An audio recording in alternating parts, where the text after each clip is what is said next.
focus on two specific points, and they're related to Colombia and this area. So the first has to do with Professor Spivak, who wrote the important essay, Can the Subaltern Speak?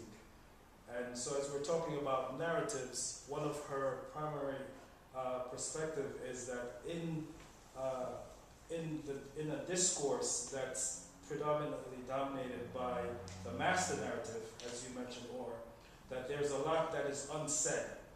And what is unsaid normally speaks as loud as or even louder than what's normally said. And what is unsaid probably goes back from Bourdieu's perspective to those dispositions that those who craft the master narrative all share in. And so from Spivak's standpoint, and what I'm trying to do here is, you mentioned before that you want specific hard questions. Well, in those master narratives, normally the subaltern is either does not speak or is either dominated, and as a result, it's not part of the conversation.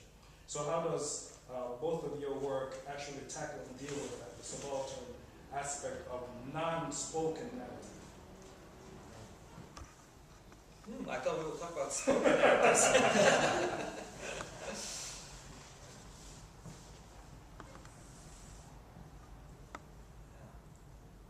Well, in my experience, one of the unspoken narratives is that the stories, as I was going through the seminary and through my experience as a pastor and later involved in the interfaith work, was neglect of the stories of the other.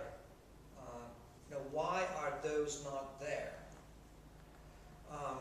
And I found out that ultimately it was unspoken that other stories exist to serve our story.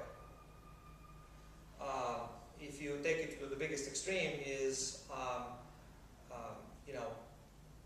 Christians are right, there's only one way, and it's through Jesus Christ, and everybody else there exists in a universal drama to show that we are right. And their story serves the purpose of my story. That was not talked about. In the seminary also, it was not talked about how do people from other religions experience reality and experience divine and grace and some of the things we talked about. It was simply said as a mystery. But saying that 90% of humanity, that we don't discuss how our faith explains other faiths, our theology of religions, that was an appendix of a theology book, or it was perhaps in a footnote.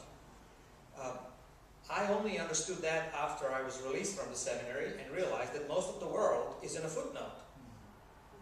And my faith should speak to everybody, whether they are Christians or not, or whether they were elderly Christians or not. Like, for example, the Lord's Prayer is, I think, Christian prayer for the entire world.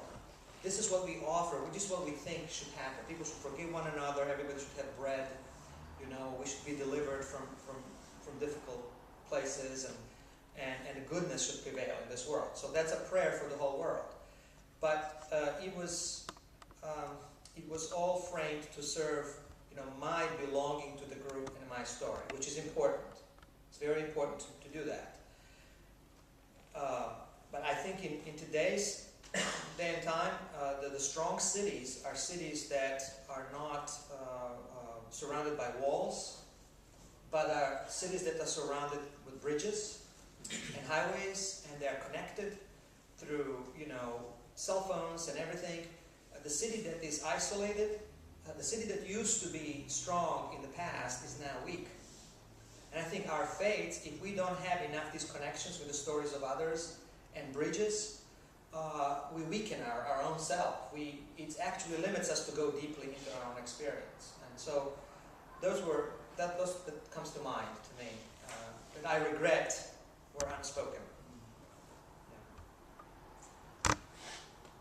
For me, part of answering this question involves acknowledging the great learnings that I have received from feminism and other movements of egalitarianism and liberation. To understand, as Samir said before, that we all come from a particular perspective, that no one story is everyone's story, and that we are all situated, and that oftentimes those that have the power to tell the stories, to record the stories, and to enact them ritually, act as if that is the only story, or the only set of stories that account for truth and light and all of the rest. And we know how damaging that has been for centuries now.